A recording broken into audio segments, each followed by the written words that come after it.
Hello and welcome to another Warcraft 3 audio commentary. This is going to be actually streamed to YouTube, but it's going to be a replay of a 4v4 game. And I'm going to be the blue orc player here. And I think I go for a Tauren Chieftain Panda Pit Lord combo or something like that. So we'll see. It's pretty interesting. I'm not 100% sure what all happens in this game. This replay is a little bit older, I think, maybe a couple of weeks or so. But at any rate, I'm Orc here, and the map is Fairloss, and we've got an orange player who seems to be AFK, at least for the first minute, so that's a bit dangerous. And the opponents do not have an AFK player. I think orange does come back, hopefully. Speed it up just a bit here. Oh, goodness. Alright, well, we're about 2 minutes in and orange still hasn't come back, so that's not good. But yeah, I'm going to be doing not the sort of hardcore grunt massing that I will often do. Again, if I'm going to have 3 heroes, I'm going to have to tech to do that, so... But yeah, we've got another orc player, green here, with a Blade Master build. He doesn't have a grunt yet, which is a bit strange. Another Blade Master from teal, no barracks in tier 1, so really a bold play considering we have somebody that's AFK. In the meantime, I'm going to try to creep with Shockwave and get a fast expansion. And you'll notice there's 1, 2, 3, 4, 5, 6, 7, 8 Murlocs there, if I counted correctly, that are going to be potentially vulnerable to Shockwave. Now, I don't know if I missed like 2 of them or what, but yeah, I was trying to get like the maximum amount of damage on the Shockwaves, and like by luring them was my goal. So I got a decent amount of damage on these creeps with just 2 Shockwaves, and I'm going to go ahead and get a clarity potion probably and try to do it again. So this is maybe not the most efficient way to do this camp. The Farseer could probably do a better job because, you know, the Spirit Wolves, you know, you can pop those out and get a lot of damage and tanking in and, you know, resummon them. But at any rate, I'm going to bring some peons here to basically try to do this like the human style. And green and teal are both harassing red, which is pretty funny. It looks like they've done a good job. They might maybe have killed 3 peasants, which is pretty solid. Only teal actually has like healing salves and stuff. For some reason, green did not bring any, but he had a voodoo lounge, so really questionable. And yeah, the peons are going to be going to work here. A couple of grunts, and yeah, I do have enough resources to expand. I don't have a war mill or anything, so I won't be towering this most likely. If I even expand it, I assume that is the goal, but we'll see. Maybe I just want to get level 2 really fast. So purple looks like he's going to fast expand. Pink for sure is fast expanding, and it looks like yellow wants to get a fast expanse. And if I had to bet money, I would say that red might try to get it expand as well going, but he's getting harassed, so it will be more difficult. So yeah, I'm throwing out my expansion, and I'm going to go, I don't remember if I scouted. No, I didn't scout, so I didn't know who was exactly here, but luckily I do run into pink expanding. Again, I could have caught yellow creeping, so either way it would have been pretty solid. Get a Shockwave off, go for another Shockwave. 2 of the 5 peasants killed. He's going to cancel the power built town hall, and I get another peasant kill. So this went really well, and pink's base is wide open. There's no tower. It's not like really walled off at all. I mean, it's like halfway sort of walled, but not. I mean, it's wide open. Like, he's not really going to realistically surround me, honestly, if I want to escape, and stuff like that. So it looks like teal, somehow he had sentry wards. I don't know where he got those from. I'm going to figure out, where did he drop the other sentry ward? Huh. That's sort of bizarre. But at any rate, Teal is going for a triple bestiary, so I don't know what exactly he's going to be going for. We've still got orange, who is AFK, but we do really well on the harassment timing on red's expansion. I don't have the mana to pop off a shockwave, or that would have been amazing, hitting like all those workers. So we cancel another expansion attempt, and now pink is going back to his expansion. And we're not going to be able to really put the pressure on, but green's expanding now. My expansion's about to finish. Yellow doesn't have an expo up. Purple does, so they did manage to get up one expansion. Pink's is most likely going to finish. But we're going to go into red's base and sort of, you know, look around. Okay, there's probably the other sentry ward, it looks like. Needs to avoid that arcane tower. And actually just let this heal salve go. So avoiding all damage would be good for Teal. He's got plenty of mana. He can wind walk basically at any point. Picked up a boost of speed and a circlet at some point. So yeah, we're really keeping them off balance. But the problem is we don't have orange like doing anything behind this. So, and we don't have him joining us. So we're not going to be able to power down and really overwhelm anybody. And now yellow's adding Huntresses, and he's got full mana. These Wand of Lightning shields are a little bit bizarre, or I don't know about bizarre, but they're sort of awkward to use. You know, and we don't have any human players, so 4 orcs, interesting combo, but and only 3 of them actually playing. But yeah, I don't know how much benefit he's going to get out of 2 Wands of Lightning Shield against Orc, but we'll see. He might get some good use. Like if we had 2 Wand of Lightning Shield items, we would be in a sick situation against 2 human players, or 3 human players, excuse me. So it's very good against peasants. Should be the takeaway. But at any rate, I pick up a panda, and I'm going to go back at red here. I don't have level 3 on the Tauren yet, so that's unfortunate. I'm only at 70 mana just about, so that's also not great. But red's army, he's only in tier, he doesn't have a second hero, he doesn't have casters yet, so that's, these towers are not up. So my goal is going to be just to continue to disrupt this expansion. Wow, there was a footman with 14 hit points, and another one with 48 that I didn't try to kill. So that's really bad news.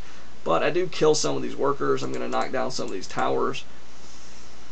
And now yellow comes in, and I'm like, okay, that's a lot of DPS. I decide to stick around and go for some more peasant kills, probably, and then boom, shockwave. I think that's what I was waiting on. So I kill all the peasants, and now I'm going to town portal. Whew, that Mountain King was coming out of nowhere. He could have probably got me.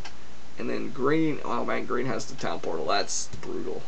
He probably could have wind walked, honestly, but I don't know.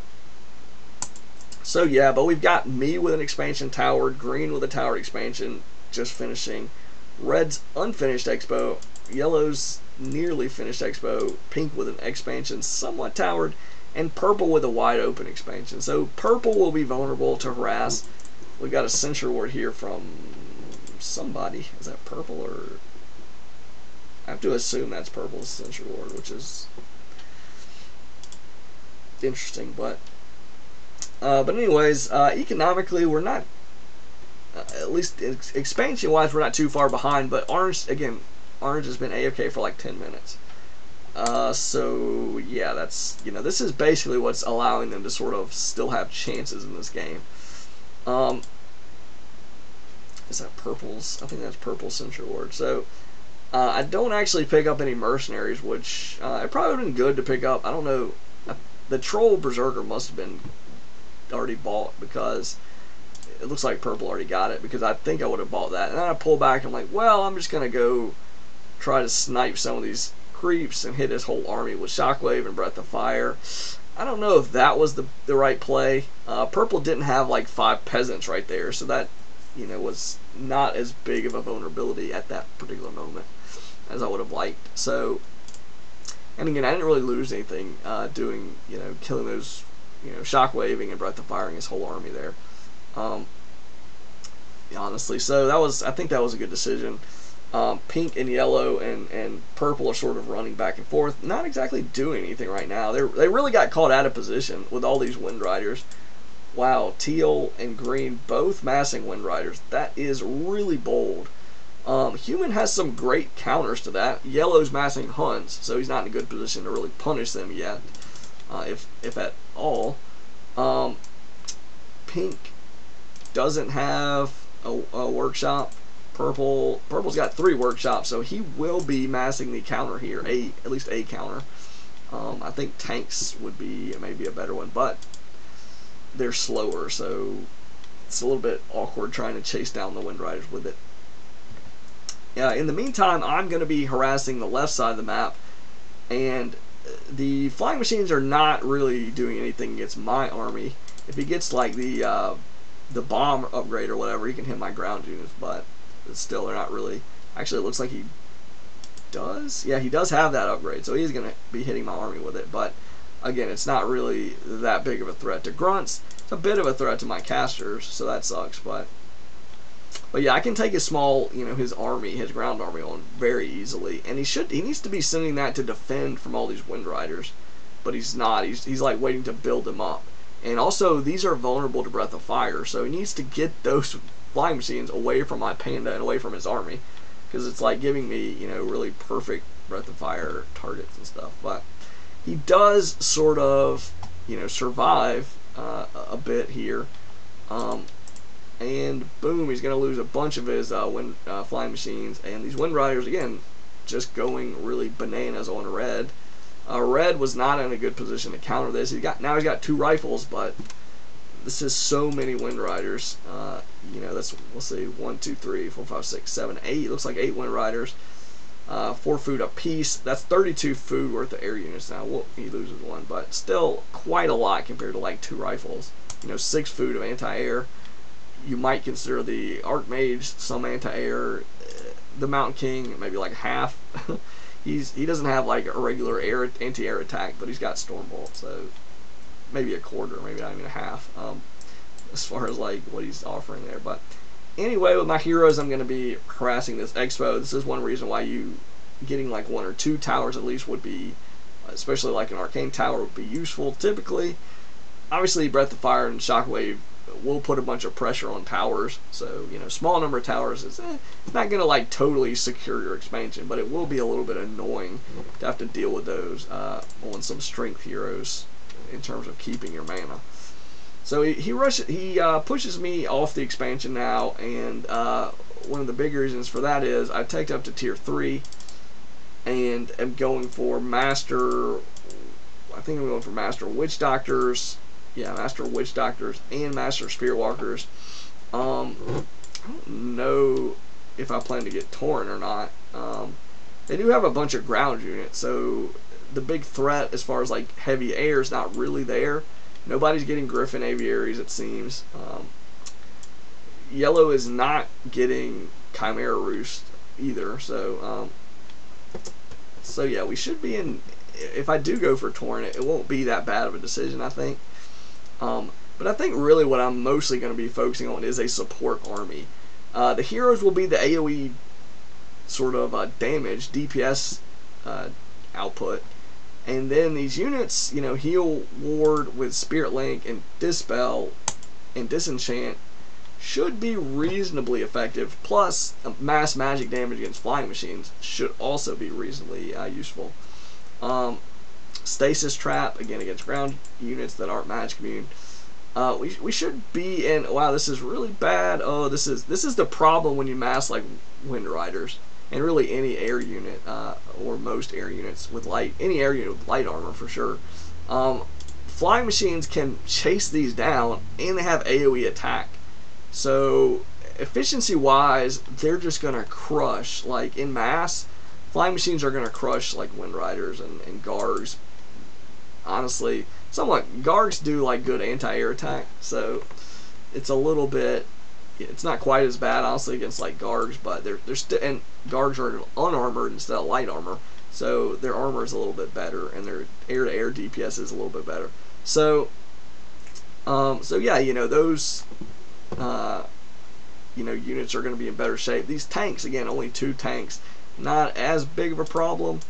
They don't have any attack upgrades. They do have the rocket upgrade, but 0-0 on the upgrade, so they die really quick.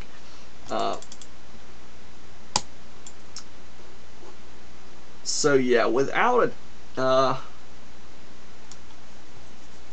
yeah, now that tanks cost 4 food instead of 3, you know, when you're comparing it to like flying machines, you're looking at, you know, quite a sort of discrepancy in the efficiency.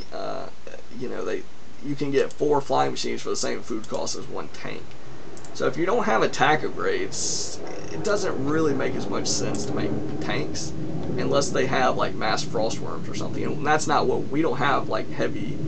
We don't have like destroyers and frostworms, so it's not as bad to go for like the flying machines, honestly. There, so yeah, against like Wind Riders, flying machines are a really good counter. And yeah, if you're not worried about like griffins and frostworms, you know, then you probably don't need to go for tanks. You'd probably be better off getting the flying machines. So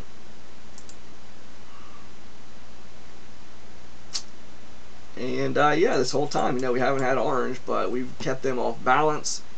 You know, with all these air units and now a couple of raiders, we've really knocked red out of the game. And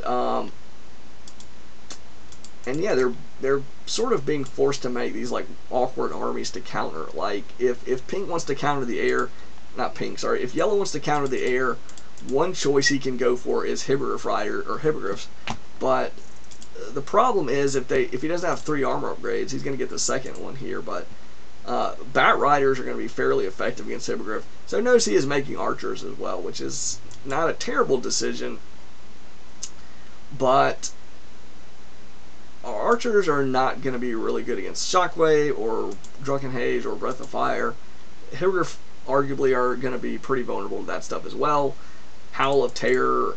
I think I got Cleave, so I think I want to like mass up damage items on the Pit Lord, pick up the Orb of Lightning, so now he hits air.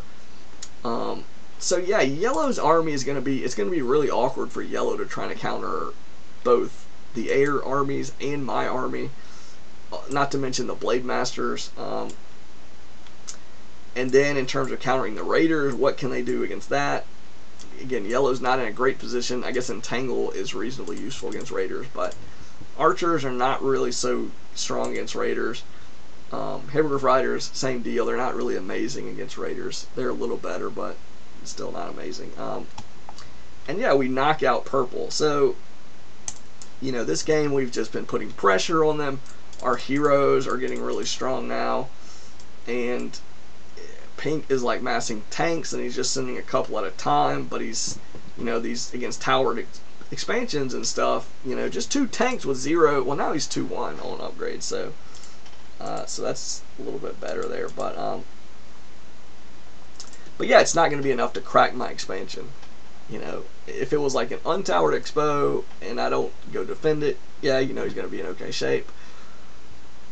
But they're not in a position to play this sort of, you know, trading units and, you know, sending a couple of tanks here and there kind of game. You know, they needed to save Red's base and they didn't.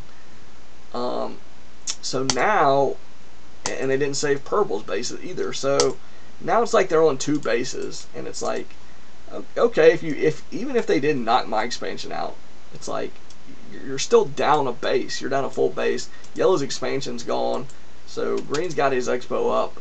And even with the AFK person, we're still sort of ahead economically, and in terms of production wise, you know, we have really 300 food open to us for like making stuff, and without red and purple, they're down to 200. So either upkeep's going to really punish them, and they're going to have a smaller army, or both, most likely.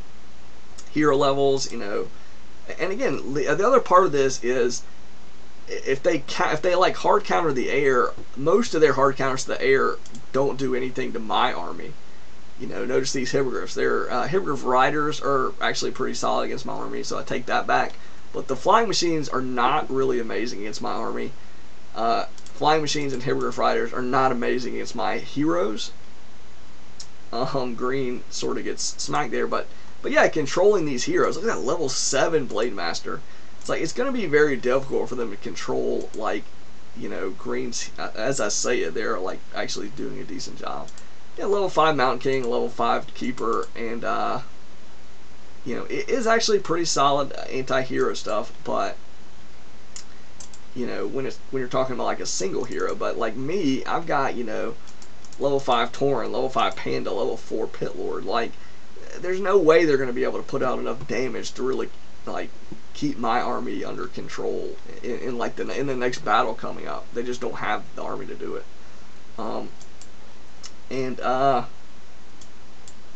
Yeah, hopefully green. Yeah, green's starting to make Bat Rider, so now he's like shifting to counter their anti-air rather than like mass out flying machine or mass out Wind Riders. So I town portal in. I don't know if it was necessarily needed for me to town portal. I probably could have just ran over there, but yeah, Shockwave, Breath of Fire, orbs on all 3 of the heroes now. So these heroes are going to be insane anti-air with heal wards, and oh, that's the other thing. They don't have any dispel, so you know, Spirit Link and heal wards should be really, really strong, and that's going to be the end of the game here. So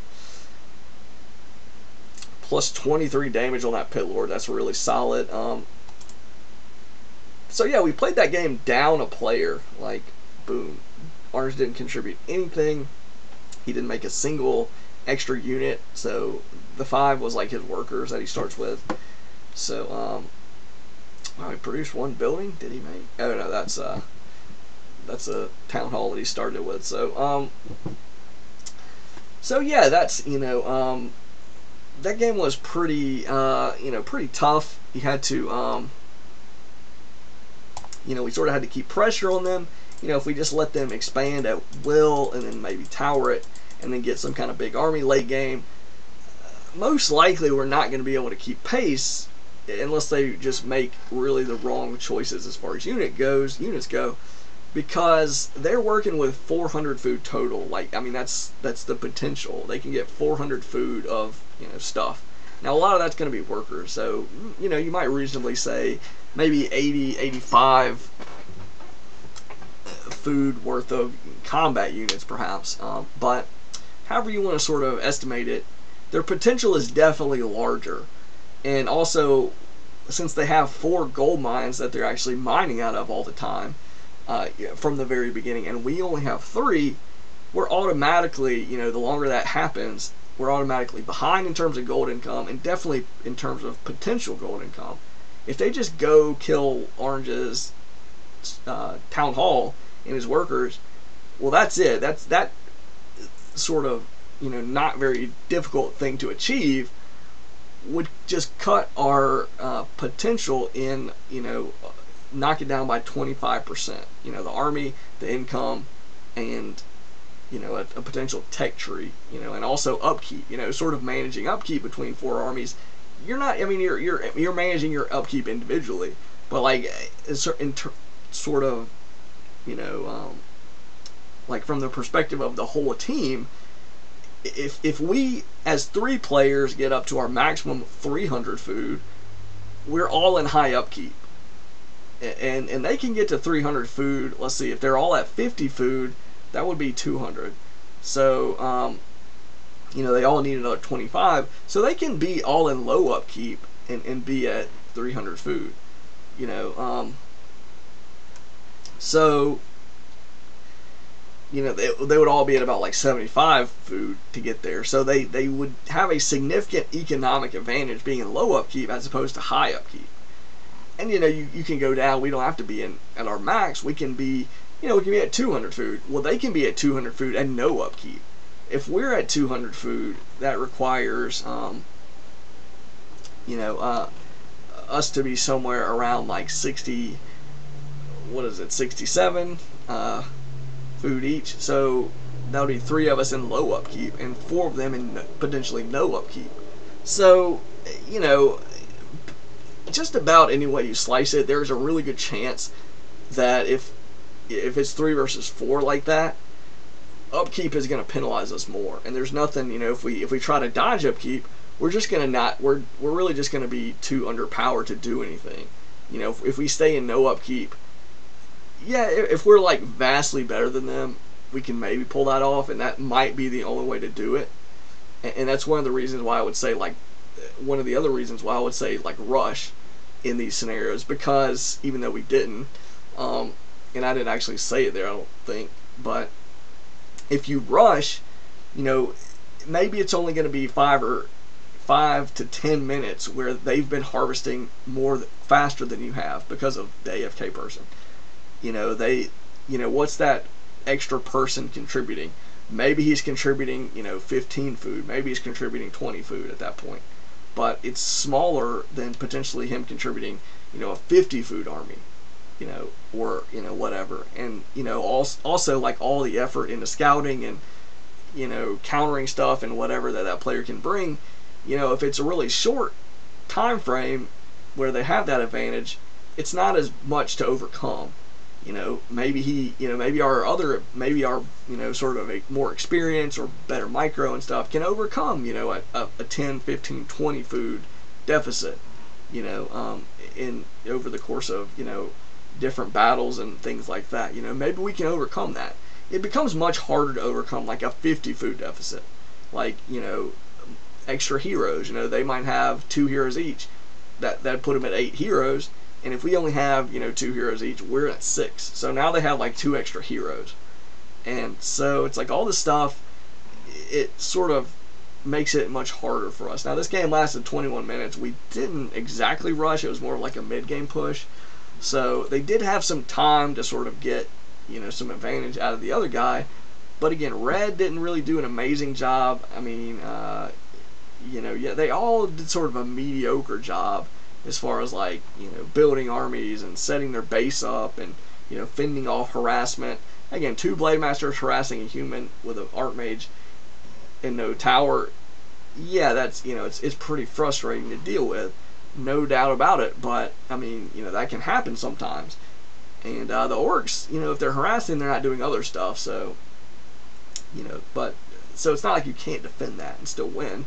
Obviously, when you're 4 against 3, you should definitely be able to overcome that stuff, because that player's still harvesting stuff. You still got an army. The other, the AFK person, is contributing 0. So I don't even know if they scouted to realize what was going on. Honestly, I don't ever remember them attacking orange. So it should have been obvious by like the 12-minute mark. I mean, it should have been obvious much earlier since they could have scouted. But yeah, assuming they didn't scout, even just like thinking like, hey, they've been attacking us all this time. I have not seen a single orange unit or hero. Like, they should have been thinking, okay, what's going on? What is orange doing? If he's not AFK or whatever, he's probably going into some kind of crazy late game. He's probably expanded and corrupt the whole map or something, but obviously it wasn't the case. So yeah, but that game was, I thought the game was interesting. I think this hero combo is actually pretty solid, especially if, against a lot of different things that don't have magic immunity. If their army has a lot of magic immune units or just mass air units, Shockwave becomes less useful against air units, obviously, and magic immune units. Breath of Fire hits air, but it doesn't hit magic immune units. Howl of Terror obviously hits air units, but it doesn't hit buildings or magic immune units. So basically, air units and or sort of focused on magic immune units would make these heroes much less effective. But again, heroes are all ground targets. They're all, basically not magic immune, unless you want to say like Divine Shield Paladins. But other than that, they're wide open. For the AoE and stuff, there's just fewer heroes, so it's not as, like scary.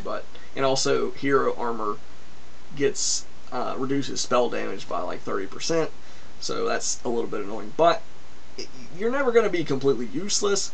The stats are good. The ultimates are really solid on those heroes. The Pit Lords being, I don't know if Doom is like much better or worse than Reincarnation for the Tauren, but the ultimates are all really solid.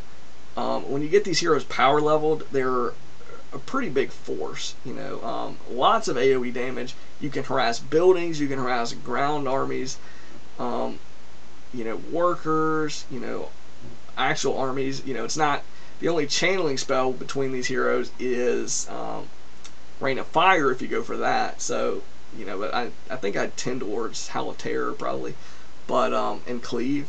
But you know, if you do get Howl of Terror, or sorry, if you do get Rain of Fire, that's a channeling thing, so that's a little bit annoying. But the ultimates are not channeling, so that's good.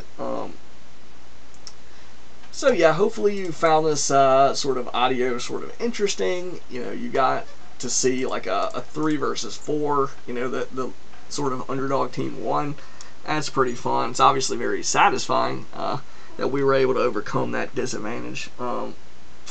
It's obviously very frustrating when you lose just because of something like that. So, but anyway, that's going to be the end of this live stream. This is like probably the first live stream I've tried on YouTube, but I think it's the first time I've live streamed a audio commentary, and it looks like it's gone pretty well.